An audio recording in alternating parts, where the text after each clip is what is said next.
Bismillahirrahmanirrahim. Assalamualaikum warahmatullahi wabarakatuh. Syukur alhamdulillah kita masih dipertemukan kembali di channel ini. Salawat dan salam selalu dan tetap tercurahkan kepada junjungan kita Nabi besar Muhammad sallallahu alaihi wasallam. Allahumma sholli ala sayyidina Muhammad wa ala ali sayyidina Muhammad. Harapan dan doa saya, semoga hari ini Allah lapangkan rezeki kita, Allah ampuni dosa-dosa kita, Allah panjangkan umur kita dalam keberkahan, dan semoga kita semua diwafatkan dalam keadaan beriman. Dan jangan lupa tuliskan sholawat di kolom komentar ya sahabat. Insya Allah itu akan menjadi tanda cinta kita kepada Rasulullah Sallallahu Alaihi Wasallam, dan semoga kita semua mendapat syafaat beliau di hari akhir nanti. Amin ya Rabbal Alamin. Sahabat beriman yang dirahmati Allah, hari demi hari kita lalui, usia pun terus bertambah. Tanpa kita sadari, kita mulai memasuki fase usia tua. Pada fase ini, hendaknya kita lebih banyak merenung serta memperbanyak bekal untuk kehidupan yang abadi, yaitu kehidupan akhirat. Salah satu amalan ringan namun luar biasa besar keutamaannya adalah membaca beberapa ayat Al-Quran setelah setiap sholat fardu. Sahabat, tahukah Anda ada bacaan ringan yang jika diamalkan setelah sholat fardu, maka dosa-dosa kita, meskipun sebanyak buih di lautan, akan diampuni oleh Allah Subhanahu wa Ta'ala. Bahkan Rasulullah Sallallahu Alaihi Wasallam menjamin bahwa siapa yang membiasakannya, Allah akan menyiapkan tempat istimewa baginya di surga. Jangan lewatkan kesempatan agung ini. Jangan ragu pula untuk menuliskan doa dan hajat sahabat di kolom komentar.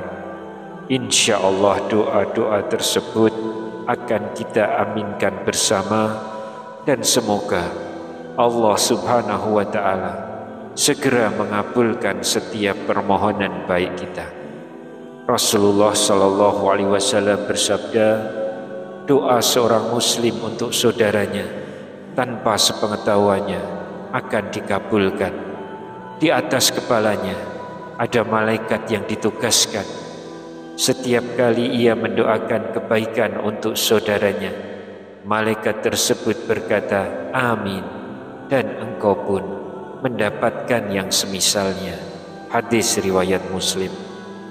Maka mari kita saling mendoakan, semoga Allah mudahkan segala urusan kita di dunia maupun di akhirat. Amin ya Rabbal Alamin. Sahabat beriman yang dirahmati Allah, ada sebuah kisah dari sebuah desa kecil di pinggiran kota. Hidup seorang laki-laki bernama Pak Soleh, seorang pensiunan guru ngaji yang telah memasuki usia 70 tahun. Tubuhnya mulai renta, penglihatannya tidak setajam dulu. Namun ada satu hal yang tidak pernah ia tinggalkan sejak berusia 50 tahun, yaitu mengamalkan ayat-ayat pilihan setelah sholat fardu. Anak-anak kampung sering melihat Pak Soleh duduk di sudut masjid. Selepas salam, ia tidak langsung bangkit. Bibirnya bergerak perlahan, membaca ayat-ayat amalan mustajab itu dengan penuh kekhusyukan.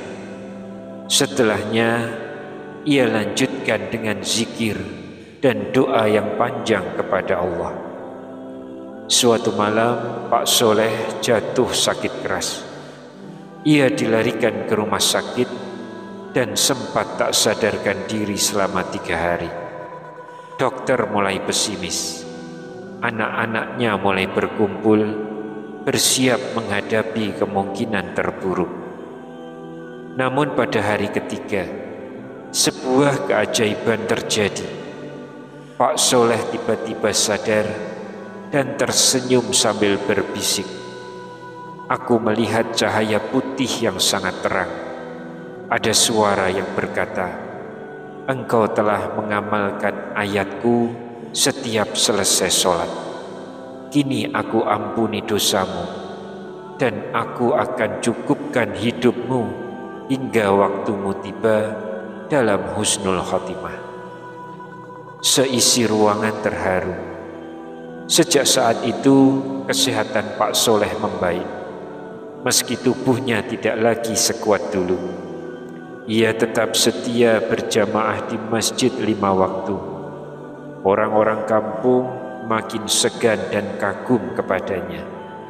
Ia menjadi contoh nyata bahwa istiqomah dalam amalan sederhana dapat mendatangkan rahmat besar dari Allah.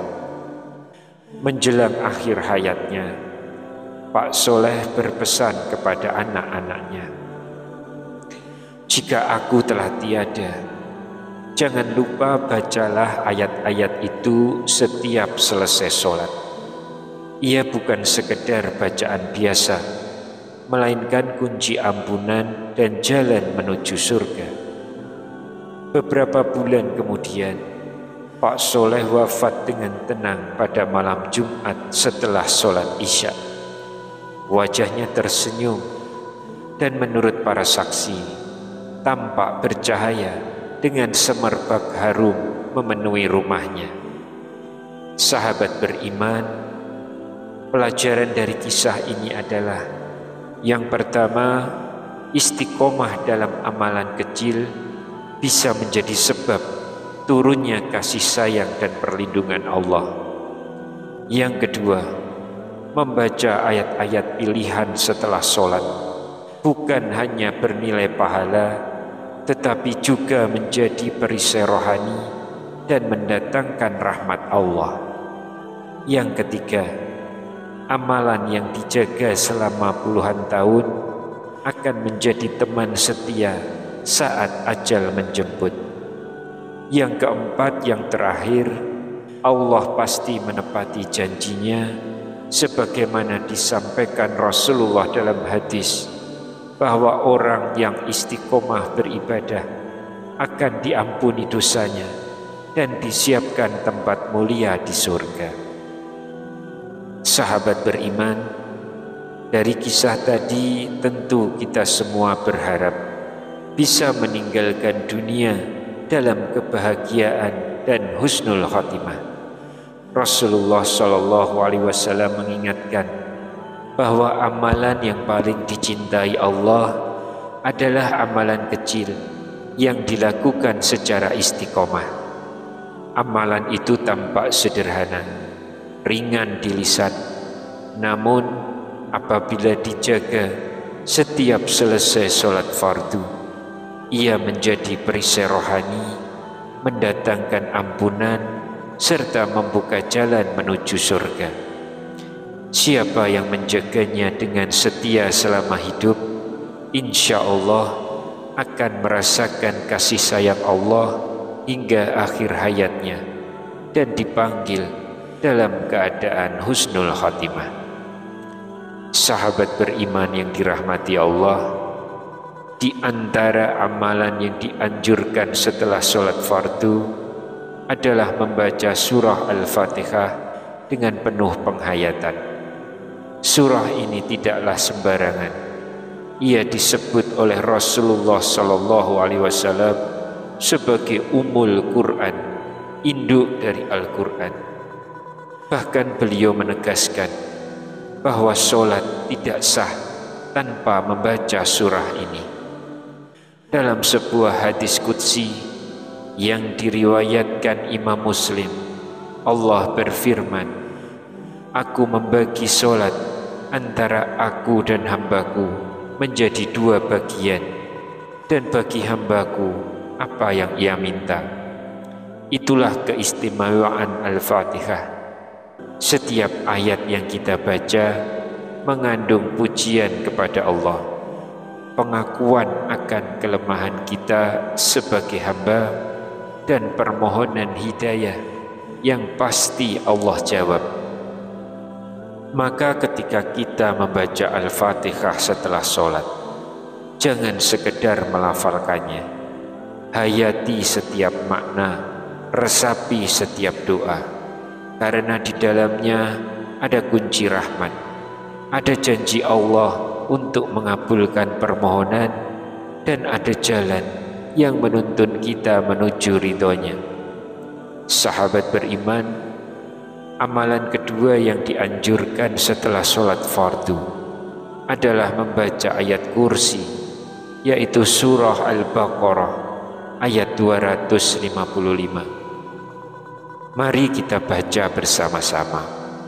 Bismillahirrahmanirrahim.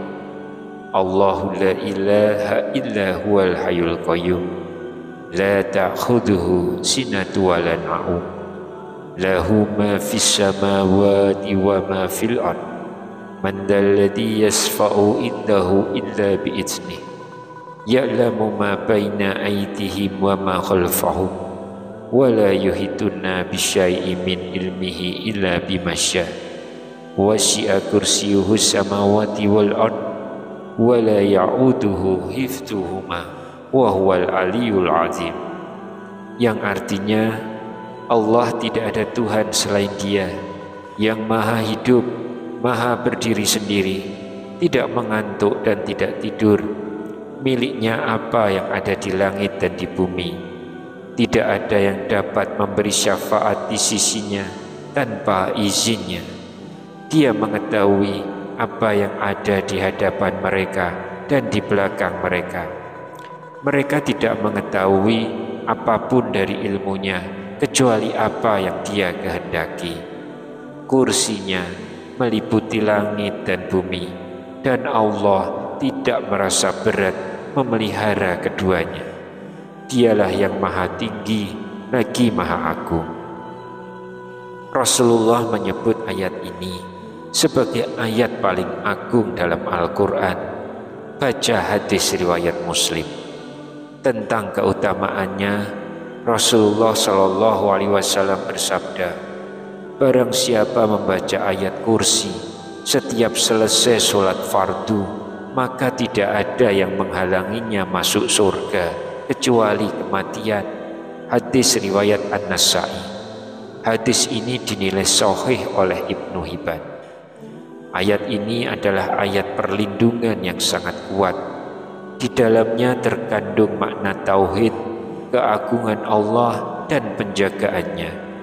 Membacanya dengan istiqomah, insya Allah menjadi sebab datangnya perlindungan Allah, dijauhkan dari gangguan setan dan jin, serta mendatangkan ketenangan hati. Sahabat beriman, amalan yang ketiga adalah membaca surah Ali Imran ayat 18 sampai 19. Adapun bacaannya sebagai berikut.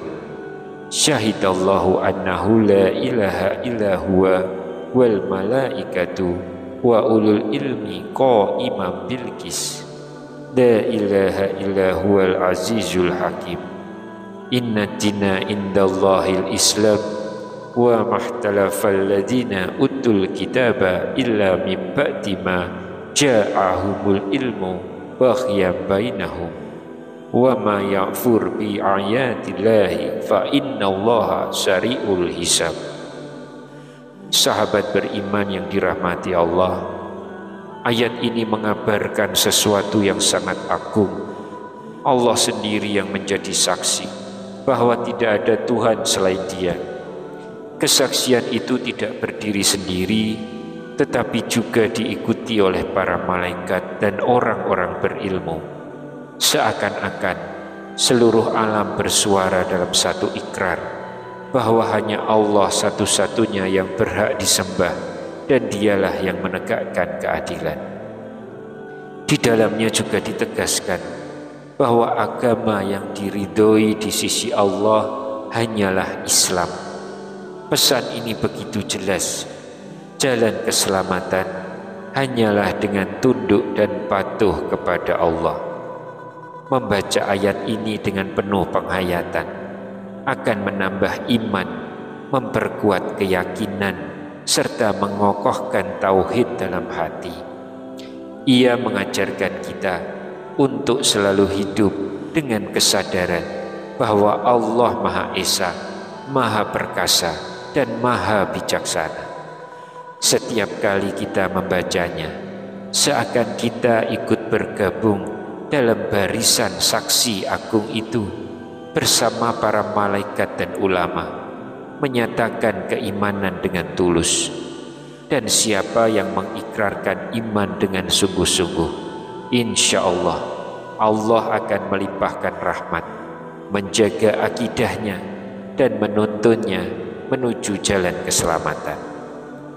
Sahabat beriman yang dirahmati Allah, ayat berikutnya terdapat dalam surah Ali Imran ayat 26 dan 27. Bacaannya adalah sebagai berikut: Qulillahumma malikal mulki tu'til mulka man tasya wa tanzi'ul mulka mimman tasya wa tu'izzu man tasya wa tuzzilu man tasya biyadikal khair innaka ala kulli syai'in qadir tulijul laila fin nahari wa tulijun nahara fil laili wa tukhrijul hayya minal mayyiti wa tukhrijul mayyita minal hayyi wa tarzuqu man tasya bi ghairi hisab.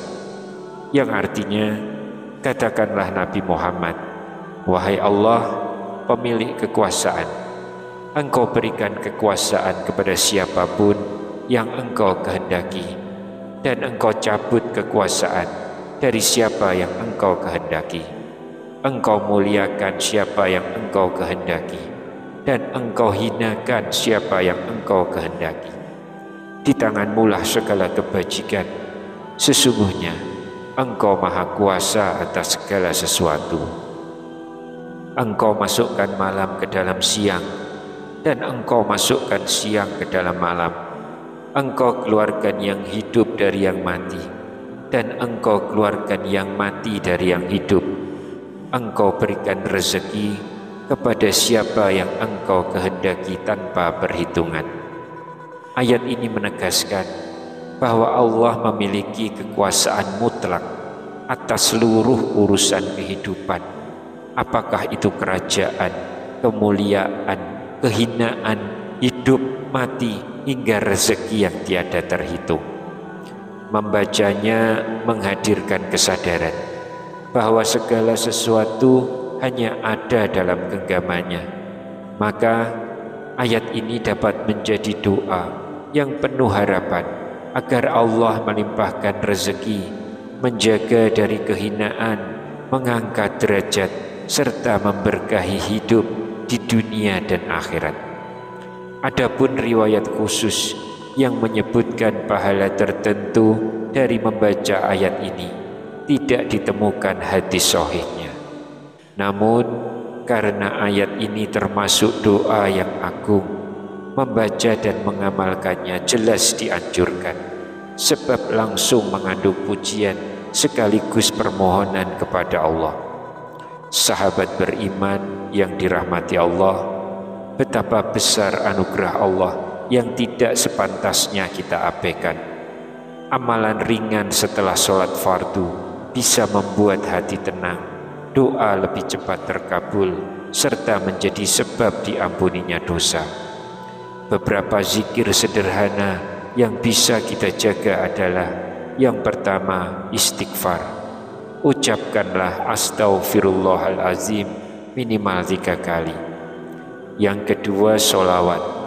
Bacalah sholawat kepada Nabi Muhammad SAW minimal 3 kali sesuai kebiasaan masing-masing. Yang ketiga, tahlil. lafalkan la ilaha illallah minimal 10 kali, lebih banyak tentu lebih baik. Setelah itu panjatkan doa dengan bahasa apa saja yang mudah. Angkat tangan dengan penuh harap, karena doa adalah ibadah yang sangat dicintai Allah. Jangan sampai kita menjadi orang yang enggan berdoa, sebab itu tanda kesombongan. Na'udzubillah. Sahabat beriman, mari kita istiqomah memelihara amalan ringan namun besar nilainya di sisi Allah. Semoga Allah memberi kekuatan, kesehatan, rezeki yang lapang, dan menutup usia kita dalam keadaan husnul khotimah. Amin Allahumma amin. Wallahu a'lam bishawab. Wassalamualaikum warahmatullahi wabarakatuh.